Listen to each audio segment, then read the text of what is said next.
Ayan na nga mga kabayan, sundalo ng Russia at ng Amerika nagkaengkwentro sa gitnang silangan. Mga tangking pangdigma nagkagitgitan at nagkainitan. Ang buong pangyayari nakuhanan pa ng video. US President Donald Trump galit na galit naman kay Russian President Vladimir Putin at Estados Unidos nagsasagawa na nga ba ng mga aksyon na tila ba indikasyon na nalalapit na nilang bombahin ang bansang Iran.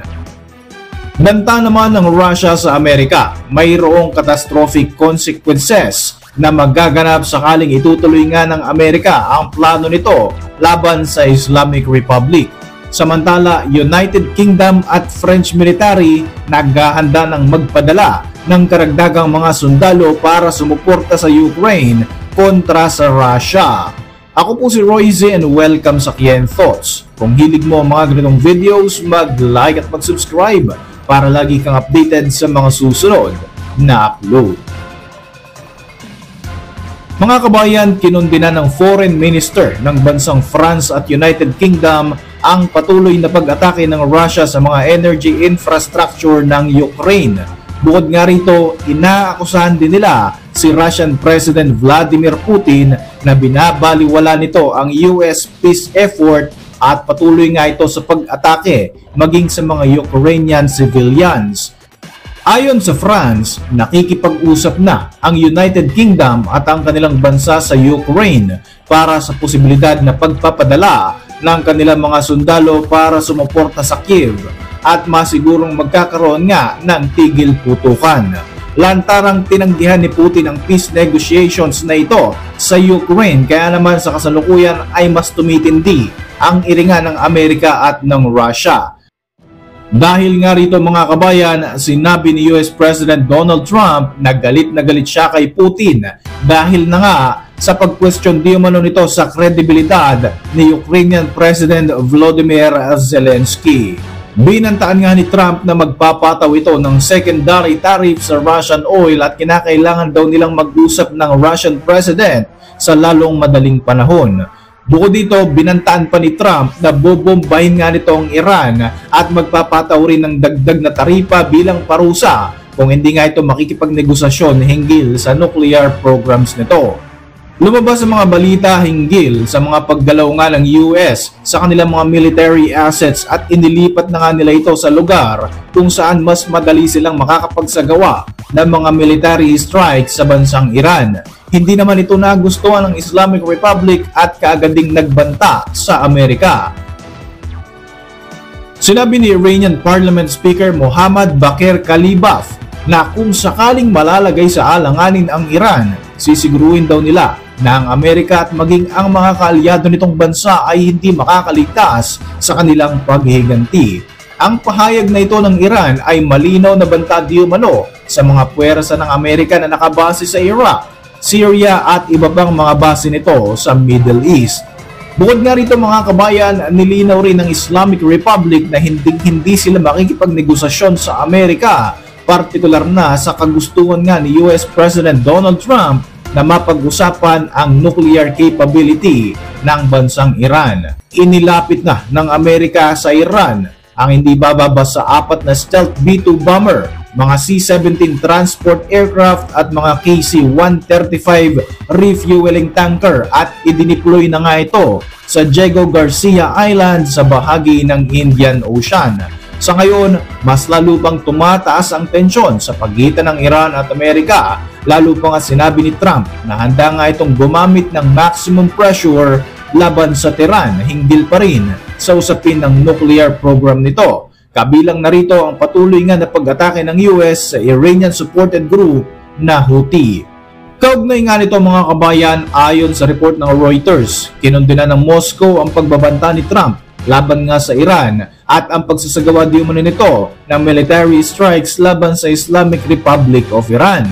Ayon sa Russia, magdudulot ng catastrophic result ang magiging aksyon na ito ng Amerika kung bobombahin nga nito ang mga nuclear sites ng Iran. Ayon sa Russian Foreign Ministry, maging ang Moscow ay humahanap na rin daw ng solusyon hinggil sa bagay na ito pero inirerespeto at isinasaalang-alang ng Russia ang karapatan ng Iran na magkaroon ng peaceful nuclear energy. Hindi raw katanggap-tanggap kung sakaling gagamitan ng dahas ng Amerika ang Iran para lamang sa kagustuhan ng Estados Unidos.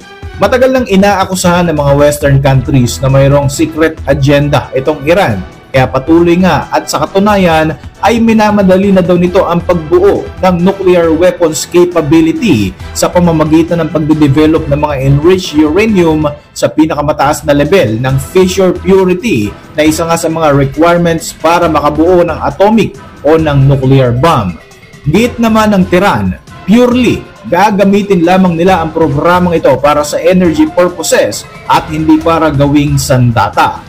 Gayunpaman, hindi nakataka-taka na to the rescue lagi itong Russia sa Iran. May kasunduan kasi ng comprehensive strategic partnership ang mga bansang ito kung saan tutulong ang isa't isa kung sakaling magkakaroon ng pag-atake sa alinmang bansa. Dahil nga sa mga kaganapang ito mga kabayan, sinasabi ng mga analyst na tila mas papalapit na nga sa mas matinding labanan ang US at Russia sakaling hindi pa rin matutuloy ang peace negotiations na iniaalok nito sa mga bansang magkaalyado. Sa mga nakalipas na mga panahon mga kabayan, maraming beses nang nagkaengkwentro itong Russia at Amerika. Taong 2020, hinarang ng US forces ang Russian convoy sa Syria at hindi nga ito hinayaang makatawid patungo sa Smelka border crossing sa Iraq. 4 na US armored vehicle ang agad na humarang sa mga sasakyan ng Russian troops na mas lalo pang ikinagalit ng Russia. Isa pang mainit na engkwentro ang naganap sa pagitan ng mga sundalo ng Russia at Amerika sa Syria kung saan nagpang-abot na nga ang mga tropa ng dalawang bansang ito. Base sa report, 4 sa mga sundalong Amerikano ang nasugatan sa nasabing insidente. Sa video nga na naipost sa Twitter, makikita ang intensyonal na paggit-git ng isang Russian military vehicle sa isang tangke ng US. Bukod nga rito, 2 Russian helicopters pa ang lumipad ng halos 70 feet na lamang ang layo sa US vehicle. Ayon sa isang opisyal, naganap ang insidenteng ito sa loob ng Eastern Syria Deconfliction Zone kung saan hindi dapat nag-ooperate ang Russian forces.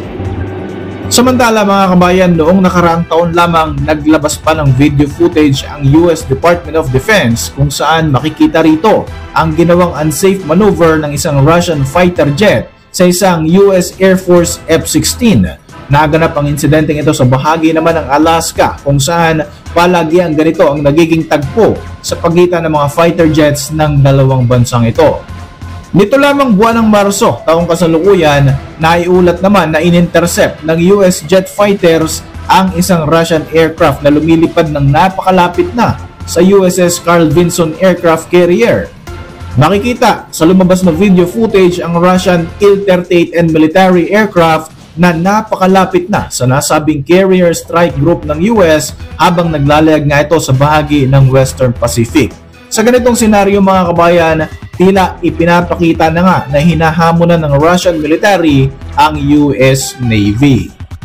Para sa inyong mga reaksyon, mag-iwan lang ng komento sa ibaba ng video na ito. At para manatiling updated sa ating mga susunod na upload, siguruing mag-subscribe.